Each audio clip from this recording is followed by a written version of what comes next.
dos, uno, people of the world. Welcome to Marketing as a Foreign Language. Today on the show, the average Google My Business profile has 73 reviews, 45 photos, 5 posts, and a star rating of 4.08. Mind blown. TikTok faces restrictions in UK, launches new not going anywhere merch. Did you know that if you put a sweatshirt on that says we're not going anywhere, that the US government can't shut you down? Facebook adds custom backgrounds for messenger rooms, adds new rooms discovery tools. So if you want to go say hi to some folks with a custom background on Facebook, you can do that. Twitter provides tips on effective use of Twitter lists for social media managers. Twitter list? Like what? Bollywood? Battle royales? Oh my gosh. India cricket? Look at these examples. Facebook outlines new system for detecting fake accounts and misinformation based on interactions. Ooh, so if you're a bot, you better watch out. LinkedIn announces tougher measures against inappropriate content on its platform. Everyone's getting into policing the internet. YouTube's working on new updates for its blur tools within YouTube Studio. Got to blur those faces. Facebook ads, Facebook shop tab, and last but not least, a tab I should have gotten rid of earlier. Ladies and gentlemen, this is Marketing as a Foreign Language, and it's going to begin in 5, 4, 3, 2, intro.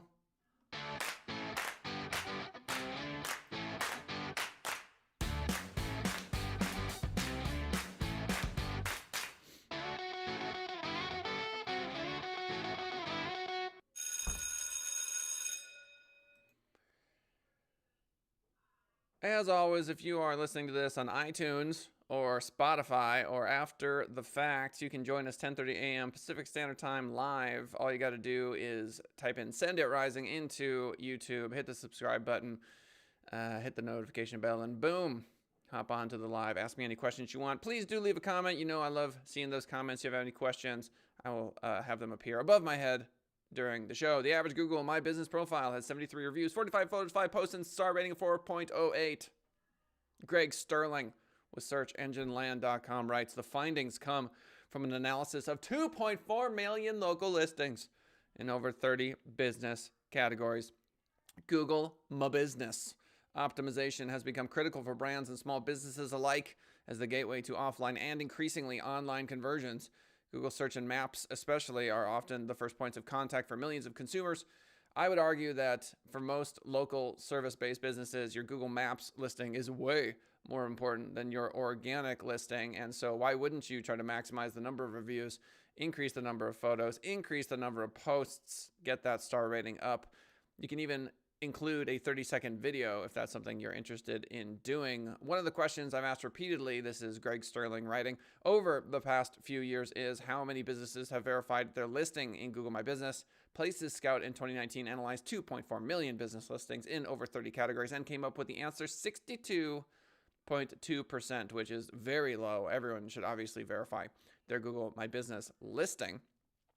The study contains a wealth of valuable Google My Business benchmarking information, and here are some of los números, the numbers. Basic profile information. According to the study, the average Google My Business profile is 72% complete. Ridiculous. Why wouldn't you finish it? 61% have business hours posted, and 93% feature a business phone number. 73% have a URL, but only 29% on average have a business description. How do you not go through your Google My Business profile and completely fill that thing out? It is a money-making machine. The average profile also features just over 45 images across the board. The most recent business owner added photo is more than 100 days old. This is noteworthy because more photos translate into more visibility and consumer engagement. Only 4.4% of profiles feature a menu link, and a roughly equivalent number have a reservation or booking link, 4.3%. The study was done before COVID-19, and I would expect these numbers to be higher today. Roughly 24% of profiles feature social media links.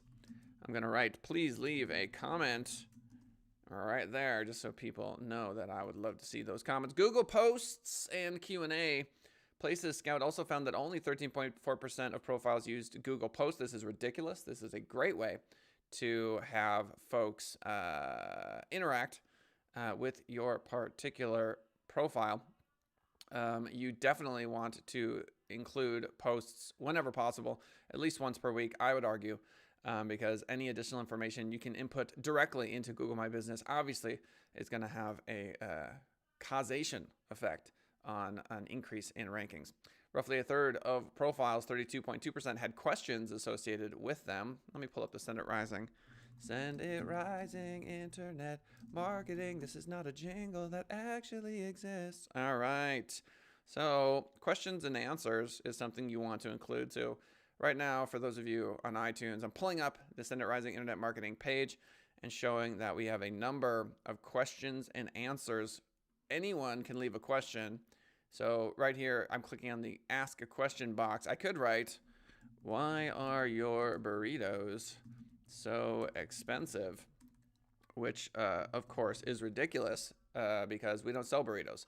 The point I'm trying to make is anyone can write anything at any time. So you do want to keep an eye on those particular questions. And then here we've got examples of posts. If you are creating blog content, you can kind of repurpose that content for posts. You can see our most recent post was 6 days ago. So these are things that you want to include in your Google My Business profile. I don't know how we're doing on photos. Let's take a look here. Google My Business photos. So we are a little bit behind. Last photo by owner was 2019 October. So it's been a bit of time. Oh my goodness. But we added a video here in May of 2020. So I take it back. We've done good. May of 2020. Look at that. Gorgeous. Fantastic. Quick wins available. Roughly 90% of Google My Business profiles are single location businesses. This means small businesses, but many of the deficiencies identified in the study likely equally apply to multi-location enterprises. The data above show there are some basic optimizations readily available. So here you go. It's time for a bulleted list. Bullet number 1, add a business description. Done. Number 2, add more photos on a regular basis. 3, add all relevant menu, booking, and social media links to the profile. 4, ethically solicit reviews, but more importantly, respond to reviews within 24 hours. 5, utilize Google Posts regularly. 6, ask and answer Google Q&A. And that is about as easy as I can possibly make it to understand what you should do with Google My Business in 2020. TikTok faces restrictions in UK, launches new not going anywhere merch as negotiations. This is from Social Media Today. Andrew Hutchinson is writing, the future continue in the US. The UK government is reportedly leaning towards implementing restrictions on TikTok. So it's not just the United States of this here, America. It's also the United Kingdom. Excuse me. That's how you know we're live. Looking at restricting TikTok due to data gathering and sharing concerns as opposed to following America's lead and imposing a full-scale ban on the app in the region, as reported by Bloomberg. Quote, a review led by the Prime Minister's Chief of Staff, Eddie Lister, is likely to find the app doesn't pose as big a security threat as Huawei Technologies company, but may still recommend the government stops the company from moving users' data out of the country.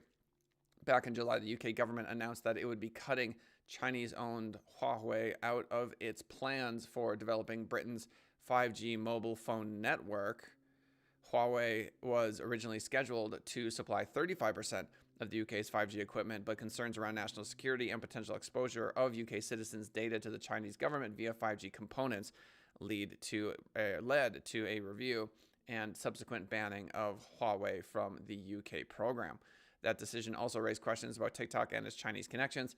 At the time, TikTok was reportedly planning to open a new global headquarters in London, which was apparently shelved after the Huawei ruling. TikTok then announced that it will still be open to establishing a new UK base if the UK government would allow it to operate. The app has been under investigation in the UK for several months. So not just the United States of America. The UK is going back and forth with TikTok. The reports will be welcome news for the app, which is still racing the clock to beat the U.S. government's September 15th deadline to be sold off to a U.S. company or face a full ban in the region. In a worst-case scenario, it seems that TikTok would still be able to operate outside the U.S., but only America and India scheduling bans at this stage. The expectation, however, is that TikTok will find a way to continue operations one way or another, with potentially billions in revenue on the line, and the app seeing meteoric growth in the now notoriously difficult social media space. It seems likely that a truce will be negotiated, or we're in for a protracted legal battle to help TikTok avoid a full shutdown. Either way, it does seem that we have a way to go yet. So TikTok maintaining they're not going anywhere. They're selling merch, saying they're not going anywhere. As I mentioned in yesterday's episode, according to ByteDance, according to the owner of TikTok, 100 million monthly users in the US for the app, 50 million daily users. That's a little bit less than a third of all Americans are on TikTok once per month. According to their data, the shirts and hoodies are part of a collaboration with NTWRK, let's just call that network, and visual artist Joshua Vide. Okay, there you go. TikTok, always in the news. Facebook adds custom backgrounds for Messenger Rooms, adds new Rooms discovery tools. This is interesting to me. Room discovery tool. So is there a culture here of people meeting other folks at random online? Perhaps. Facebook has announced a range of updates for its Messenger Rooms video hangout option, including new custom backgrounds and more ways to connect and categorize your rooms to help keep your video meetups organized. The main addition is custom backgrounds, as explained by Facebook. Quote, in addition to Messenger's AR effects, so think Snapchat, like immersive 360-degree backgrounds and mood lighting filters, we are starting to roll out a new way to personalize your room and video chats on mobile. We are introducing the ability to customize your background with your own photos. So you can now video chat from your favorite sunset. You could even customize your background with a funny home video. I mean, this is so ubiquitous. It's funny to me that Zoom was the platform that really took off. I'm going to take a look here at Zoom stock because I want to say they were one of the big winners. Oh, look at that. They were selling for $68 as of January 2nd, and they are at $294 year to date. Oh me, oh my. That would have been a good buy. Would it not have been? So yes, Zoom taking over, but you've got all these other providers. You got Google and Facebook providing options to do this. As noted, Facebook added a collection of preset 360 backgrounds and mood lighting features for video calls back in April as part of the initial launch of Messenger Rooms, but the new tools will provide more creative ways to enhance your own rooms. I'm not really using Messenger Rooms a lot in Facebook. Are you? If so, leave a comment. Are they good? Do you like them? That aligns with what many other video chat tools are now offering on Zoom. There you go. For example, some users have turned their backgrounds into an art form with creative, even interactive displays that add something extra to their meetings. I certainly do that a lot. I have a picture of Kanye West in Wyoming that I will often put as my background for our meetings. What do you call it? Inside joke. Discover Rooms. Facebook's also adding new ways to discover and connect into Messenger Rooms, including Discover Rooms. So that's what I was thinking about earlier. Rooms that you've been invited to will now show up at the top of your Chats tab in your inbox. That's not what I thought that was. Create Rooms. The ability to create a room is now front and center in your Chats tab. Edit Rooms is obvious. Manage Rooms. Share Rooms. So there you go. The features will make Rooms more accessible and manageable. We don't have any official stats on Rooms usage yet. And, I think this is big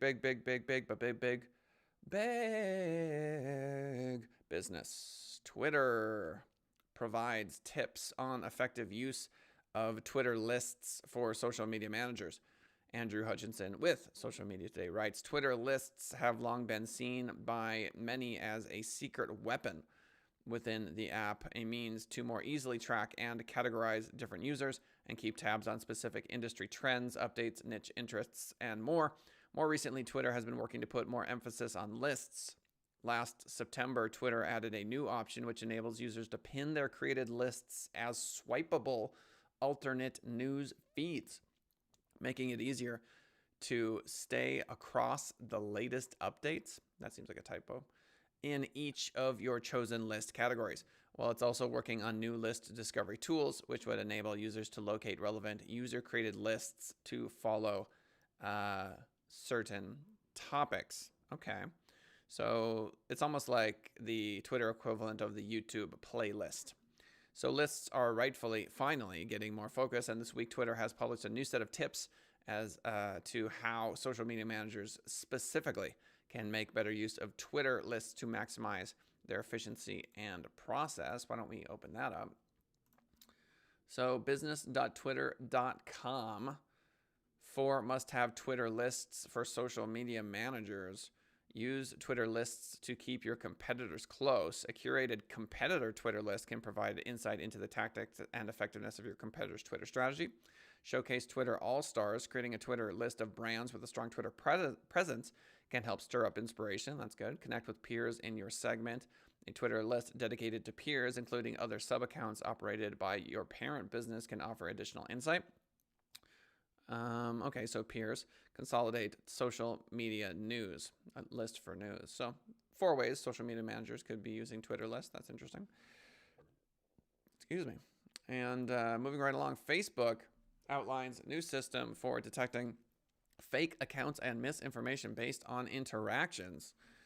So Facebook has published an outline of a new system that is developed, which will help it improve its detection of fake accounts and misinformation, adding to its existing approaches and refining its overall effort in eliminating bad actors from its platforms. It's fairly technical, but in this post, Andrew Hutchinson, Social Media Today, is going to provide a simplified overview of Facebook's new temporal interaction embedding research, which it says will provide incremental improvements to its detection process and could have a significant impact. So traditionally, according to Facebook, approaches to detecting fake accounts and other malicious activity has relied on what it refers to as static behavior, which is not necessarily reflective of how people interact. Entities on the platform, such as accounts, posts, pages, and groups, are not static. They interact with one another over time, which can reveal a lot about their nature. For instance, fake accounts and misinformation posts elicit different types of reactions from other accounts than do normal or benign accounts and posts. So, is there a distinct difference in the way that people interact with fake accounts or misinformation, which could help to identify such even without user reports? Oh me, oh my. Now we're really getting into the psychology of a human versus the attempted psychology, or rather the replication of the mind of, let's call it a fake account. A fake account, I suppose, could be automated. That's one thing. So it just makes fairly robotic decisions. And then you could have fake accounts that are actually being managed by people. So you still have people doing the posting. So how do you draw that distinction algorithmically if you are Facebook? That seems tricky. That's the basis of Facebook's ties system. By monitoring all of the various activities and interactions with each post, ties is able to highlight common behaviors that are linked to inauthentic entities. Quote, entities on social media, accounts, posts, stories, groups, pages, etc. generate numerous interactions from other entities over time. For instance, posts get likes, shares, comments, etc. but by users, or accounts send or reject friend requests, send or block messages from other accounts. So it is possible, say, that a fake account accepts every friend request because they have an incentive to reach the highest number of people. So that might be a good example of how a bot account could be flagged, because why would you accept every friend request, even the ones that are obviously fake? At scale, Facebook's new system is now able to better match those behaviors to clear signals, which can then flag them for further examination. In this image of overall interactions, for example, Facebook says that the yellow dots are indicative of malicious activity. As you can see, the interactions with these posts is significantly different from the regular purple user actions. Looks a little bit like a yin-yang. The manner in which fake accounts behave is different from normal accounts. Hateful posts generate different types of engagement compared to regular posts. Not only the type, but also the target of these engagements can be informative. For instance, an account with history of spreading hate or misinformation sharing or engaging positively with a post can be indicative of a piece of questionable content. All right. Best of luck, Facebook. LinkedIn announces tougher measures against inappropriate content on its platform. So we go from one social media platform to another still with social media today amid the various divisive debates and concerns at present, which, if anything, look set to become even more incendiary as we head towards the U.S. election. LinkedIn has this week outlined a range of new measures that it's implementing to ensure that its members feel comfortable and protected when engaging on the platform. I am sure there are a number of people who are being creeps, I guess, for lack of a better word, and or spreading misinformation on this platform. Every LinkedIn member, this is according to LinkedIn, has the right to feel safe, trusted, and a professional experience on our platform. We've heard from some of you that we should set a higher bar for safe conversations given the professional context of LinkedIn. So, excuse me. So they're going to use AI. There's a whole paragraph on that. And then reporting malicious activity. So we're going to move on. YouTube's working on new updates for its blur tools within YouTube Studio. Still with social media today, YouTube is testing a new update to its blur tool within YouTube Studio, which will make it easier for creators to blur out specific elements within their YouTube clips as part of the upload process. I love that because it is really annoying to have to blur content on YouTube. It's something I've wanted to do many times, and it seems more challenging than it should be. So as explained by YouTube engineer Abhinav Singh, now in Studio, you can blur faces, people, license plates, logos, etc., all without losing views. With improved blurring features, you're in control. With both face blur and custom blur, you are able to modify the duration, position, and size of the blur. To be clear, the blur tools have been available on YouTube since 2016. But this particular update will make it easier to control exactly what you blur and for how long. So, very cool. Facebook adding Facebook Shop tab expands Facebook and Instagram shops to all U.S. businesses.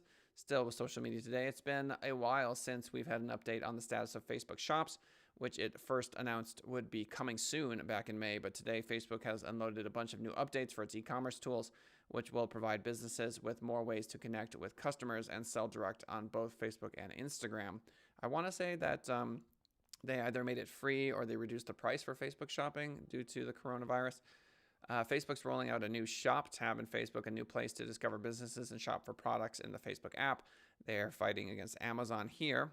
As you can see, the new dedicated shopping tab will be available in the options menu and will showcase a range of businesses that are selling products direct on the platform. So it's if you hit the hamburger menu, the little 3 lines, you'll see a little shop tab. As per Facebook, Facebook Shop makes it easy for people to find products from businesses they love, discover new ones, and make purchases all in one place. Again, fighting against Amazon.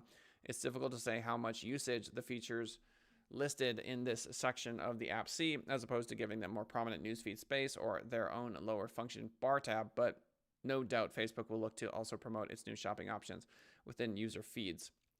Facebook has a huge incentive to grow this. All right, so the limitations. So Instagram has had the shopping tags available for some time, but it hasn't been able to facilitate in-stream purchases for everyone until now, though there are some limitations. So Facebook and Instagram are pushing hard to sell. With global lockdowns, they set the stage for this push with more people looking to shop online. Indeed, Facebook says that an estimated 85% of people worldwide are now engaging in online purchases, and Facebook's looking to use that impetus to expand its presence in India and Asia. All right. Oh my goodness.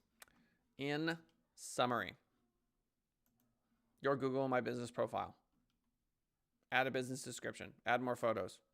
Add all the relevant menu, booking, and social media links. Ethically solicit reviews. Google post. Ask and answer questions. Ta-da. TikTok says they're not going anywhere. We've been following the story for a while. Will they go anywhere? I don't know. We're going to see.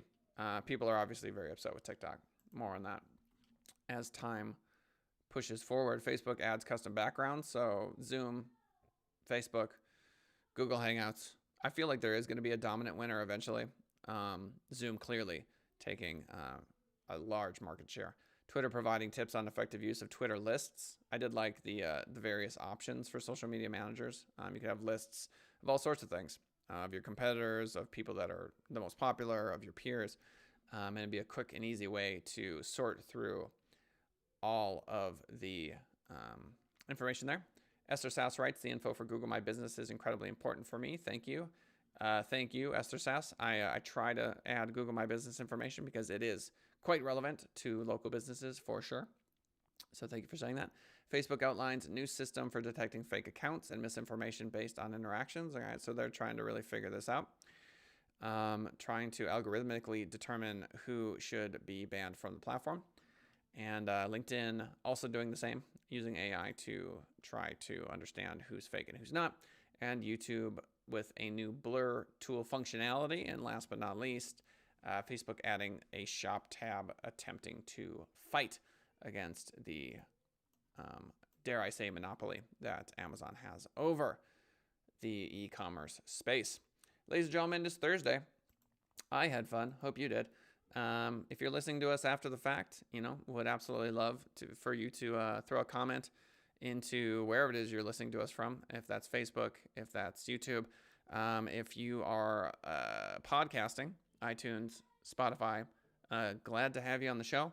This was episode 65, I want to say. So we're doing pretty good. Feeling good about all that. Thank you, Esther Sass, for the comments. Much appreciated. And we will see you all tomorrow. Time for the outro. Talk to you later.